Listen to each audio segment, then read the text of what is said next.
제자훈련이 진행 중인데요. 공교롭게도 오늘이 10단원, 사랑단원이에요. 근데 사랑단원에 이런 선교사님의 고백이 하나 나옵니다. 저를 위해서 기도 좀 많이 해주시기 바랍니다. 제가 사역하는 이곳에는 어려운 일, 힘겨운 상황이 많이 생깁니다. 그런 일들 뒤에는 덫에 걸려 나무에 매달린 짐승을 잡아먹지 못해 안달하며 나무 밑에서 어슬렁거리는 큰 짐승처럼 저를 괴롭히는 사람들이 많습니다. 제가 저들을 미워하지 않는 정도의 믿음은 얻었습니다. 그러나 더 너그럽게, 더 다정하게, 더 부드럽게 저들을 품어주고 격려해 주지 못하는 저를 발견하게 됩니다. 저를 이유 없이 미워하는 마음에 감동을 안겨 저들이 미움의 줄을 스스로 풀어놓을 정도로 저희 사랑이 큰 위력을 가지지 못한다는 사실이 안타까울 뿐입니다. 정말 큰 사랑, 아무 것이나 다 녹여낼 수 있는 녹익은 사랑을 가질 수 있도록 기도를 부탁드립니다. 제가 마음이 참 괴롭습니다. 여러분이 사랑이 안 돼서 마음이 좀 괴로워 본 적이 있으십니까? 마음이 너무 힘들고 갈등이 되어 보신 적이 있으십니까? 그리스도인들에게 주시는 하나님의 여러 도전이 있습니다. 항상 기뻐하라, 쉬지 말고 기도하라, 범사에 감사하라, 아무것도 염려하지 말라.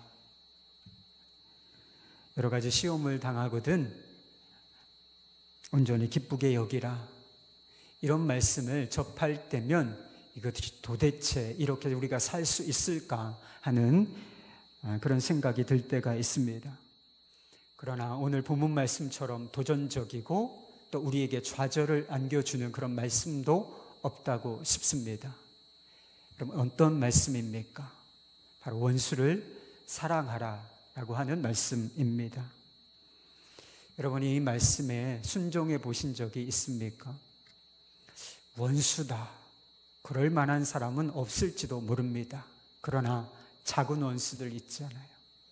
항상 우리를 마음에 상처를 주는 사람들, 우리를 말로 또는 여러 가지로 찌르는 사람들, 그 사람들을 사랑하라 라고 하는 말씀에 순종해 보신 적이 있습니까?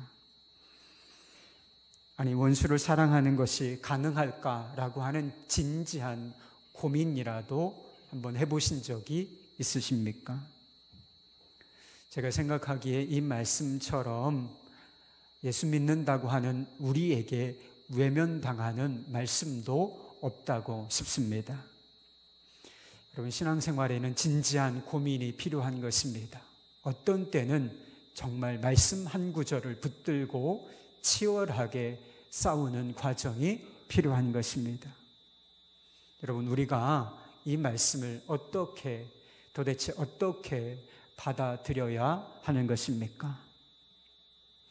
여러분, 우리는 치열한 경쟁 사회에서 살고 있습니다. 서로를 이기려고 하는 그런 사회 속에서 살고 있다는 것이죠. 세상이 천국이 아닌 다음에야 정정당당한 경쟁 속에서 이기고 지는 일이야 피할 수 없는 일이기도 하지요. 문제는 악의를 가지고 정당하지 않는 방법으로 우리에게 해를 끼치고 고통을 안겨주는 사람들이 있다는 사실입니다. 본문 말씀에 보면 몇 가지 예수님께서 예를 드신 것이 나옵니다. 아주 오래된 것이지만 지금 우리에게도 해당되는 그런 예들이라고 할 것입니다. 첫 번째는 39절 말씀에 누구든지 내 오른뺨을 치거든 이라는 말씀이 있어요. 그러니까 우리를 폭행하는 사람들이 있다는 것이죠. 물리적인 폭력을 사용하는 사람들이 있다는 것입니다. 여러분들은 누군가에게 맞아보신 적이 있습니까? 예, 저는 맞아본 적이 있습니다.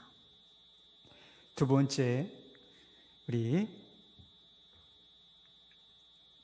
그런 말씀이 있죠. 40절 말씀, 또 너를 고발하여 속옷을 가지고자 하는 자, 이런 말씀이 있습니다.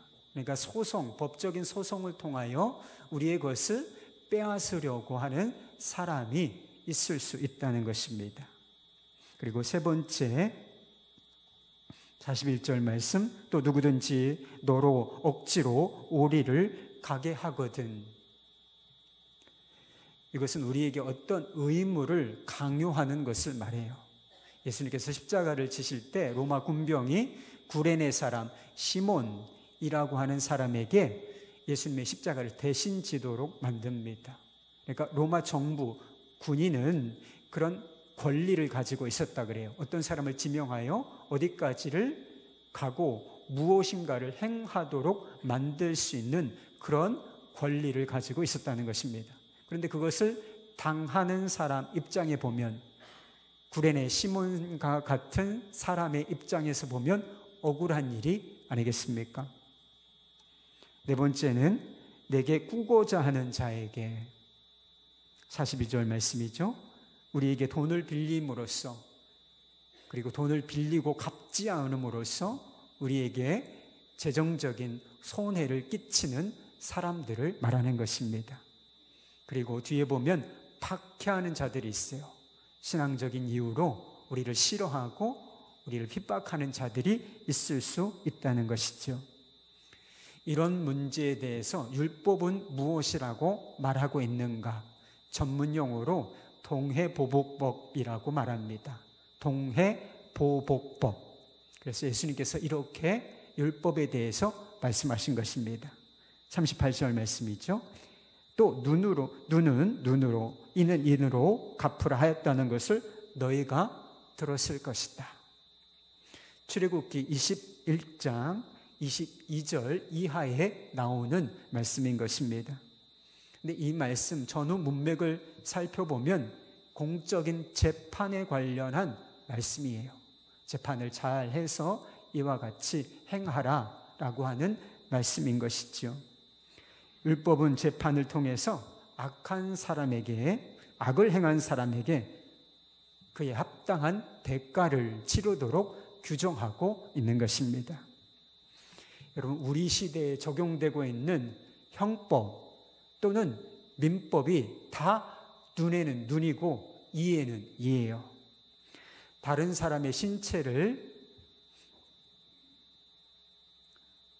그리고 재산상에 해를 끼치게 되면 일정한 기간 우리의 신체가 구속을 당하든지 재산상으로, 경제적으로 배상을 해야만 하는 것이 법입니다. 우리가 그런 사회 속에서 살고 있는 것이죠. 근데 율법은 왜 눈에는 눈, 이에는 이, 동해보복을 허용하고 있는 것일까요? 두 가지 목적이 있습니다. 첫째는 악을 행한 사람에게 처벌을 규정함으로써 정의의 기초를 놓는 것입니다. 그럼 악한 일을 행한 사람이, 죄를 지은 사람이 아무 대가도 치르지 않는다. 그것은 정의가 아니죠. 그렇기 때문에 합당한 벌을 규정함으로써 정의의 기초를 놓고자 하는 것입니다. 두 번째는 피해자가 자신이 당한 것 이상으로 배상을 요구하거나 복수하게 할 수 없도록 그렇게 제한을 두기 위한 것이었습니다. 그런데 예수님께서 본문 말씀을 보면 율법에서 규정하는 것과 다른 것을 이야기하는 것처럼, 다른 말씀을 하시는 것처럼 보입니다. 39절 말씀이죠. 나는 너희에게 이르노니 악한 자를 대적하지 말라. 악한 자를 대적하지 말라. 악한 자를 대적하지 말라. 우리가 악한 일을 당할 때 도무지 저항해서는 안 된다는 말씀일까요? 악한 자가 아무런 처벌도 받지 말아야 한다는 그런 말씀입니까? 이것은 정의가 아니죠. 예수님께서 그렇게 말씀하셨을 리가 없는 것입니다. 악한 자를 대적하지 말라는 것은 개인적으로, 사적으로 보복하지 말라, 복수하지 말라, 그런 뜻을 담고 있는 것입니다. 눈에는 눈, 이에는 이는 재판에 관련한 말씀이었습니다. 그러나 서기관과 바리새인들은 이것을 개인적으로 끌어내렸어요. 개인적으로 복수할 수 있는 권리라고 이 말씀을 주장하고 해석했습니다. 여러분, 사람에게는 보복심리라고 하는 것이 있습니다. 복수심이라고 하는 것이 있어요. 그것도 자신이 당한 것 이상으로 복수하고자 하는 심리가 저와 여러분 안에 있습니다. 여러분, 뺨을 한 대 맞으면 어떻습니까? 여러분, 왼뺨을 돌려대 보신 적이 있어요? 갈비뼈를 부러뜨리고 싶은 것이 우리의 마음이라는 것이지요. 영화나 드라마 같은 내용을 한번 보시기 바랍니다. 용서하고 사랑하고 하나 되는 내용, 이런 내용을 가진 드라마와 영화는 거의 찾아보기 어렵습니다. 거의 찾아보기 어려워요. 대부분의 드라마나 영화가 어떤 내용을 담고 있는가? 복수혈전입니다. 끝까지 찾아가서 철저하게 응징하고 그것도 아주 고통스럽게 부셔버릴 거야. 이런 내용이에요. 왜 영화나 드라마에 그런 내용이 많겠습니까? 우리 안에 우리가 복수심으로 똘똘 뭉친 존재들이기 때문이라 하는 것이지요. 그래서 그것을 긁어줌으로써 통쾌함을 느끼게 하기 위하여 드라마가 그런 내용으로 자주 구성되어 있는 것입니다. 인간 안에 있는 분노와 복수심이 이와 같을진데 사적으로 개인적으로 복수를 허용한다면 어떻게 되겠습니까? 이런 복수는 한 번씩 주고받으면 끝나는 것이 아닙니다. 복수는 또 다른 복수를 낳게 되어 있는 것이죠. 미움과 증오는 또 다른 미움과 증오를 낳게 되어 있는 것입니다. 서로 찌르고 찔리는 악순환이 계속될 수밖에 없는 것이고 결국은 고통 속에서 다 죽게 되어 있는 것이지요. 와신상담이라는 고사성어의 뜻을 아십니까? 정확하게 알면 이게 무서운 단어다, 무서운 고사성어라고 하는 것을 알게 돼요. 딱딱한 나무 위에 눕고 쓸개를 씹는다라고 하는 뜻을 가지고 있는 것입니다. 근데 원수를 갚으려고 온갖 괴로움을 참고 견딘다, 이런 뜻을 가지고 있는 것이지요. 중국의 월나라의 구천이라고 하는 사람과 오나라의 부차라고 하는 사람 사이에 있었던 복수혈전이 이 와신상담이라는 고사성어의 배경이 되는 것입니다. 두 사람이 서로 원수 갚기를 반복하다가 결국은 부차라고 하는 사람이 죽는 것으로 이 이야기가 끝이 납니다. 그런데 복수심에 불타서 딱딱한 나무 위에 누워서 자고 쓸개를 씹는 사람의 심정을, 그 삶을 한번 생각해 보시기 바랍니다. 결과적으로 누가 이기든 행복이라고 하는 것은 존재할 수가 없는 거예요. 마음의 평화, 관계의 평화, 그런 것은 존재하지 않는다라고 하는 것이지요. 수박이 한창인 계절에 동네 청년들이 고약하기로 소문난 동네 할아버지의 수박밭을 밤마다 습격하듯이 수박서리를 했습니다. 할아버지가 아무리 소리를 쳐보았지만, 쫓아가 보았지만 아무런 소용이 없는 일이었습니다. 그래서 할아버지는 수박밭에 이런 경고 문구를 써 붙여 놓았습니다. 이 수박 중 한 통에는 농약이 주사되어 있음, 주인 100. 물론 실제로 농약을 주입하지는 않았습니다. 그 이후로 청년들의 발걸음은 뚝 끊겼어요. 이 작전이 성공한 것처럼 보였습니다.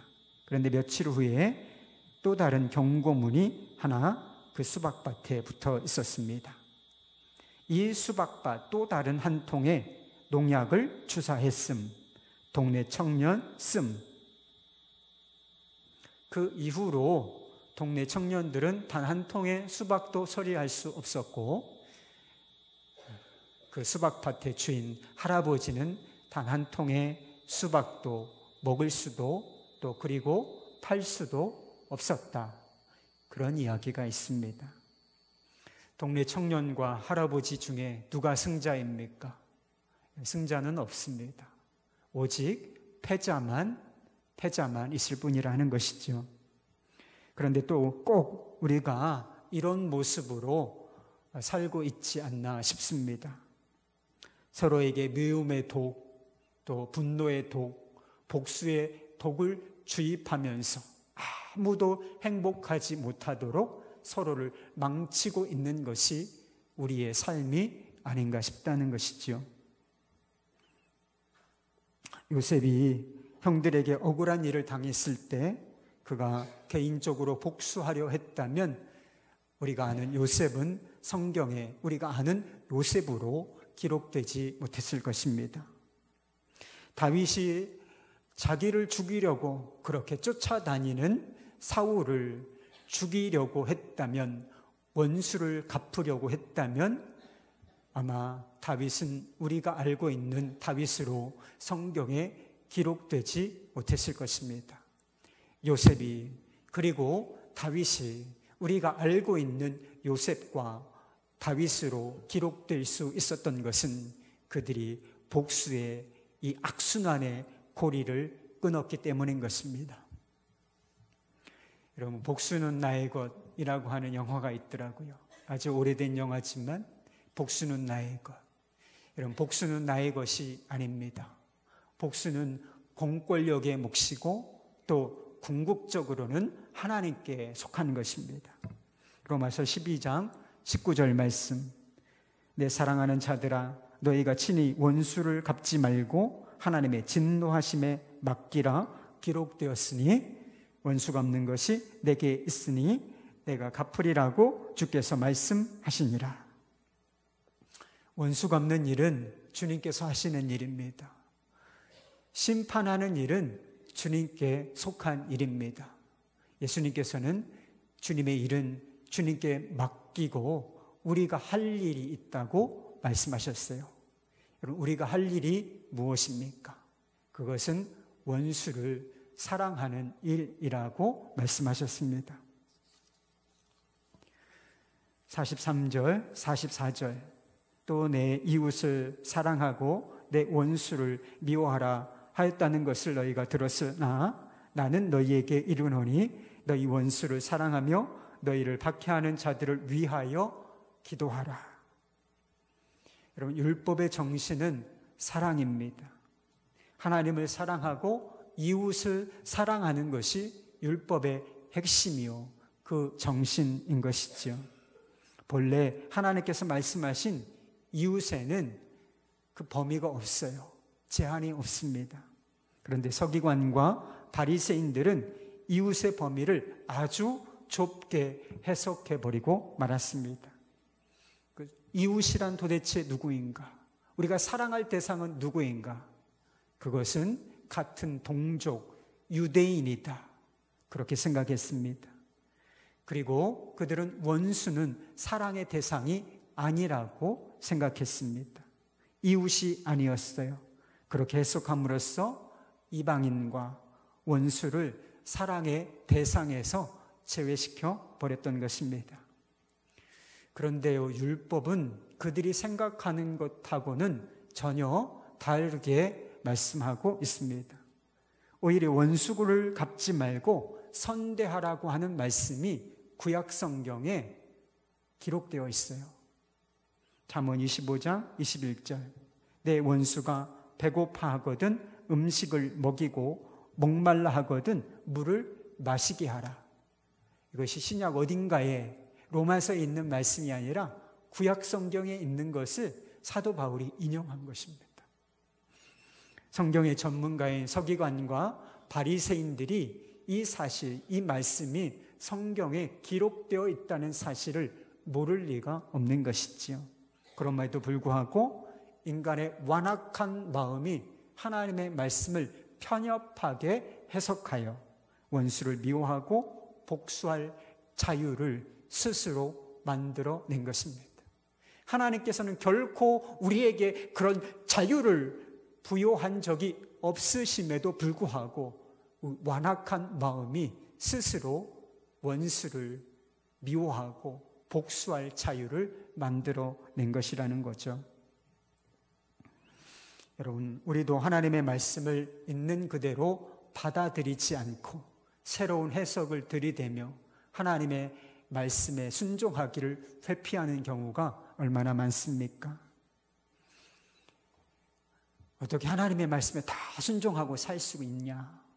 어떻게 하나님 말씀대로 다 살 수 있어? 그러니까 이런 말로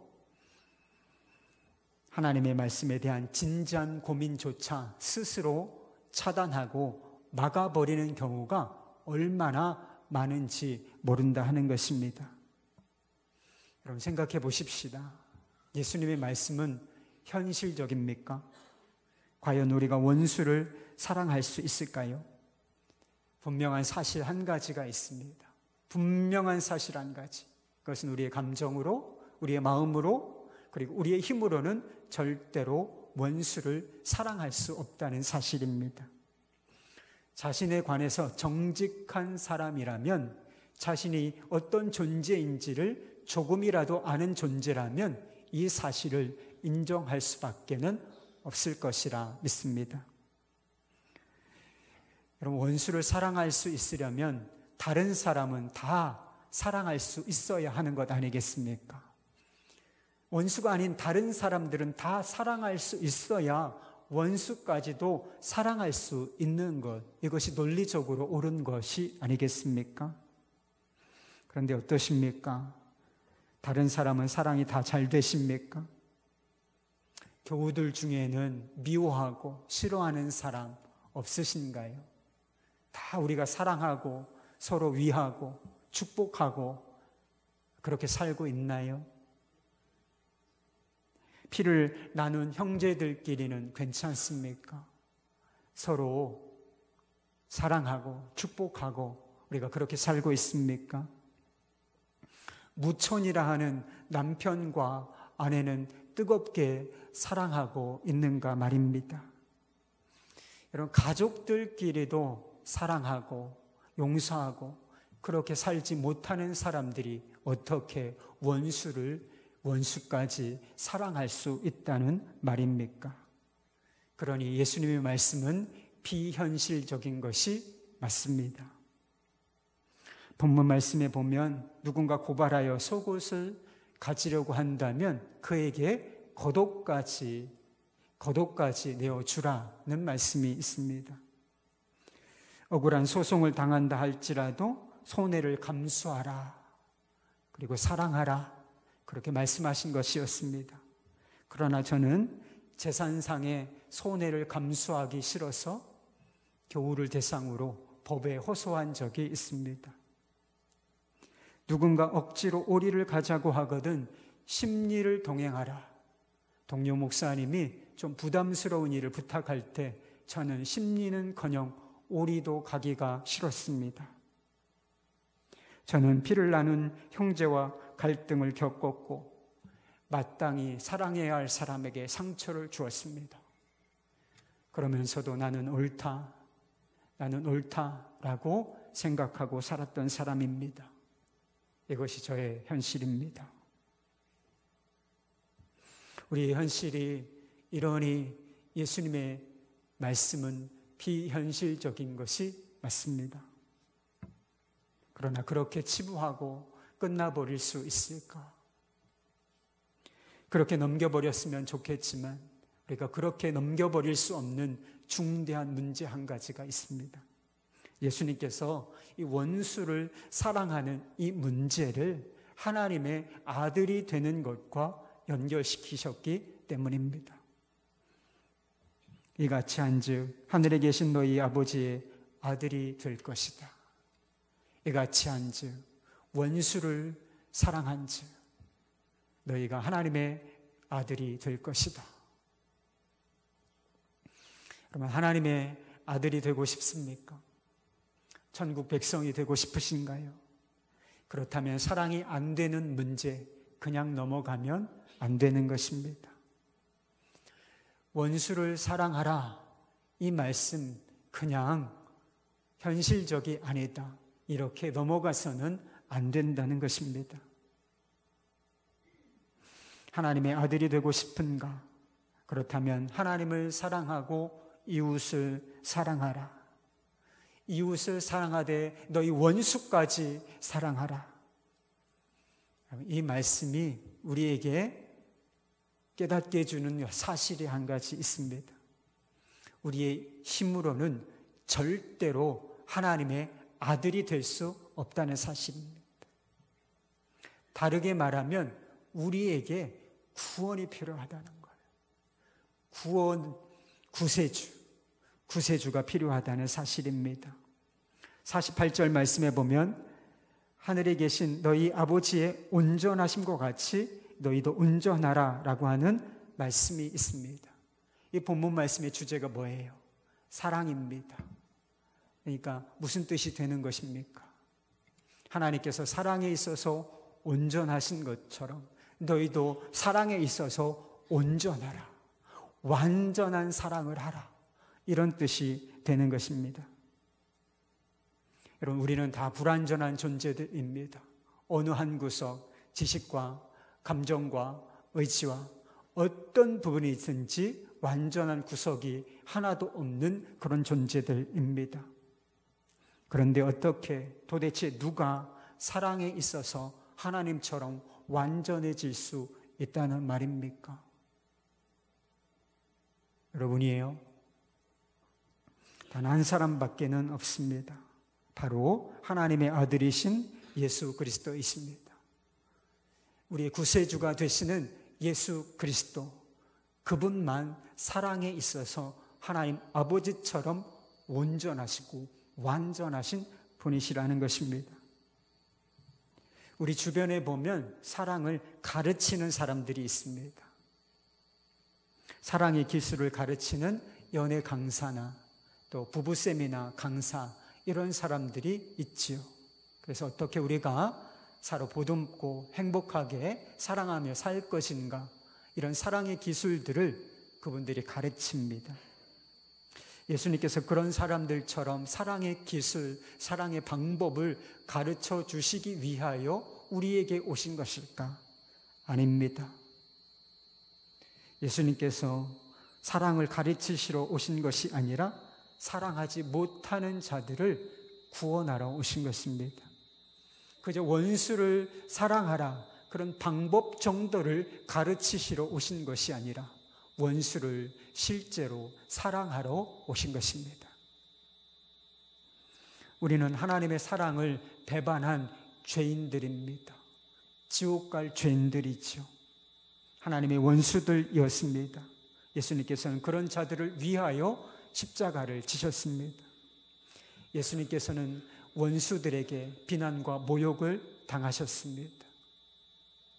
원수들은 그의 뺨을 내려치고 그리고 몽둥이와 채찍으로 그의 몸을 사정없이 내리쳤습니다. 원수들은 그를 고발하고 그의 겉옷을 나누고 속옷까지 제비 뽑아 가졌다라고 성경이 기록하고 있습니다. 예수님께서는 보복할 권리와 힘을 가지고 계셨습니다. 그럼에도 불구하고 보복하지 않으시고 모든 판단, 모든 심판을 하나님 아버지께 맡기시고 자신의 일을 행하셨습니다. 바로 원수를 사랑하시는 일인 것이지요. 44절 말씀에 보면 박해하는 자들을 위하여 기도하라, 이런 말씀이 있어요. 여러분, 사랑하면 기도하게 돼 있는 것입니다. 기도하는 자가 사랑하는 자이거든요. 그런데 예수님께서 자신을 십자가에 매달아 놓고 말로 찌르고 창으로 찌르는 자들을 위하여 이렇게 기도하셨습니다. 아버지, 저들을 사하여 주옵소서. 자기들이 하는 것을 알지 못합니다. 그럼 율법의 정신은 사랑입니다. 하나님과 이웃을 향한 제한 없는 사랑, 그것이 율법인 것입니다. 생각해 보십시오. 우리 같이 사랑 없는 죄인들이 어떻게 하나님의 아들이 될 수 있다는 말입니까? 이유는 오직 하나, 예수님께서 완전한 사랑을 십자가에서 성취해 내셨기 때문인 것입니다. 로마서 5장 10절 말씀, 곧 우리가 원수 되었을 때에 그의 아들의 죽으심으로 말미암아 하나님과 화목되게 되었은지 화목하게 된 자로서는 더욱 그의 살으심으로 말미암아 구원을 받을 것이니라. 할렐루야. 여러분 예수님을 믿으십니까? 여러분 예수님을 믿으십니까? 여러분 예수님을 믿으십니까? 그렇다면 다시 묻고 싶습니다. 여러분은 여러분을 미워하는 자를 사랑하고 있습니까? 여러분의 원수를 사랑할 힘을 가지고 계신가요? 예수 그리스도를 믿음으로, 오직 은혜로 믿음으로 구원을 받았으니 이제 원수를 사랑하라. 너희를 미워하는 자를 용서하라. 이런 말씀은 이제 우리와는 상관이 없는 것입니까? 예수님께서 다 이루셨으니 그 말씀으로부터 우리는 자유하게 된 것인가요? 그렇지 않습니다, 여러분. 예수 믿는 사람들에게 이 문제는 더 실제적인 문제가 되는 것입니다. 예전에는 비현실적이야. 이건 비현실적이다. 그렇게 치부하고 넘어갈 수 있었지만 우리가 예수 그리스도를 믿게 되었을 때 이 문제는 현실적인 문제가 되어서 우리에게 다가온다는 것입니다. 우리를 고민하게 하고 때로는 우리를 좌절하게 하고 하는 말씀으로 다가오게 된다는 것입니다.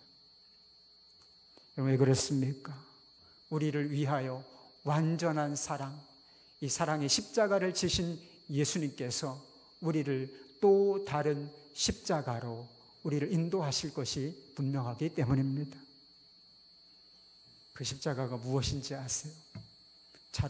바로 자기 부인이라고 하는 십자가인 것입니다.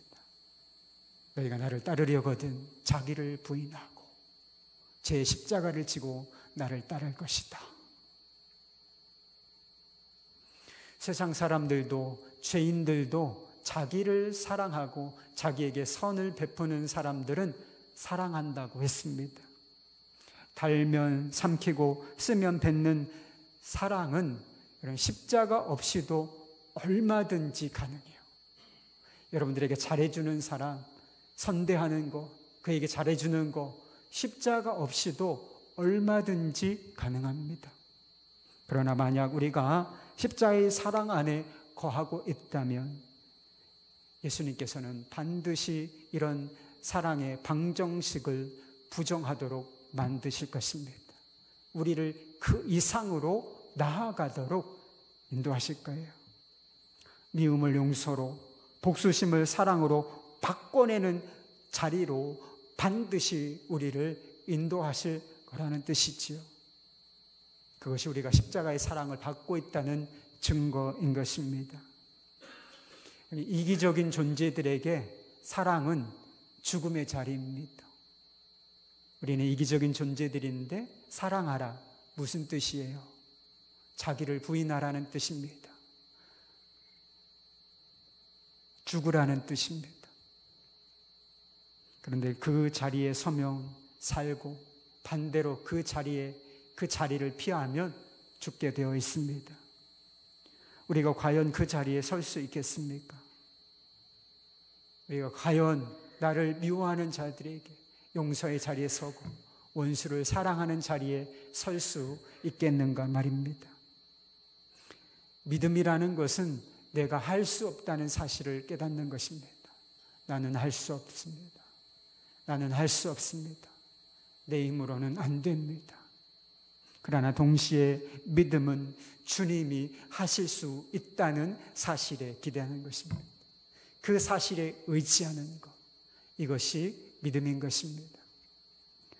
짐 엘리엇이라고 하는 사람이 있습니다. 그가 비슷한 청년 선교사들과 함께 에콰도르의 인디언 부족들에게 복음을 전파하기 위하여 그 땅을 밟았습니다. 그러나 실제로는 복음을 전해보지도 못하고 식인 인디언들에게 무참히 창에 찔려서 5명의 선교사들이 순교하게 되었습니다. 얼마 후에 5명의 순교자들의 아내들과 먼저 복음을 받아들인 인디언들이 기도회로 모였습니다. 그때 한 선교사의 아내가 이런 기도를 했다고 합니다.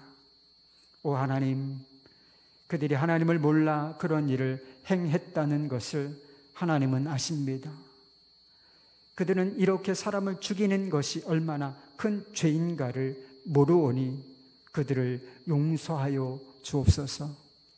우리로 포기하지 않고 계속해서 그들에게 사랑의 메신저들을 보내게 하옵소서.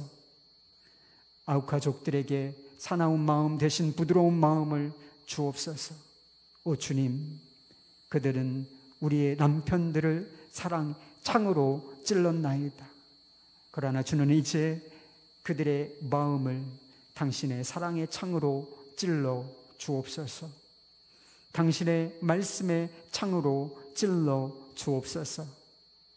그리하여 그들이 믿고 우리의 형제들이 되게 하옵소서. 짐 엘리엇이라고 하는 사람의 아내가 엘리자베스 엘리엇이라고 하는 사람입니다. 그는 남편이 순교하였음에도 불구하고 그 인디언 부족들에게 복음을 전하기 위하여 남편이 갔던 그 선교지를 가게 됩니다. 복음을 전하러 가요. 그녀는 여러 해 동안 아우카족 인디언들을 헌신적으로 섬겼습니다.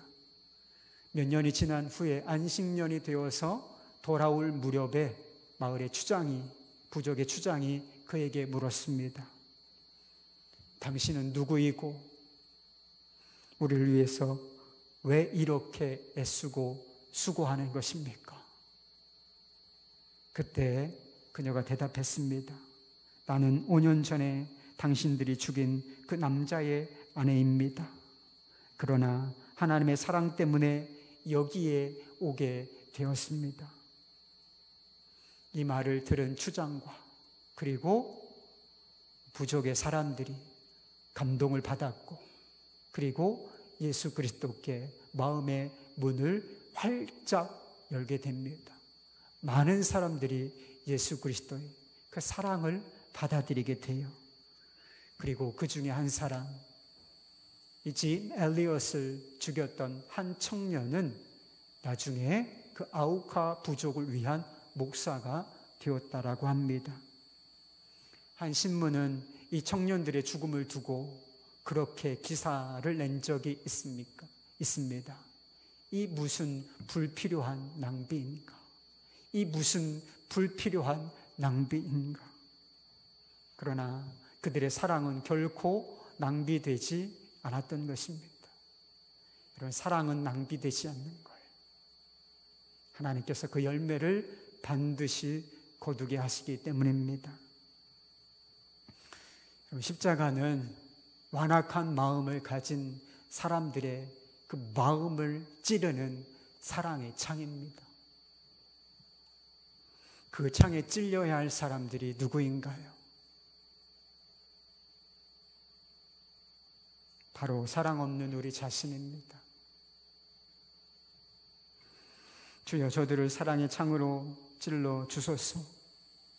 말씀의 창으로 찔러 주소서. 사랑 없는 우리를 위한 기도여야 하는 것입니다. 사랑하는 여러분,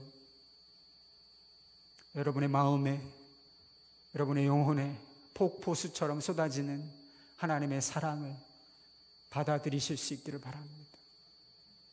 그 완전한 사랑 위에 서실 수 있기를 바랍니다. 그리하여 우리의 삶도 다른 사람의 마음을 찌르는 사랑의 바늘이라도 되었으면 좋겠습니다. 좋겠습니다. 우리 함께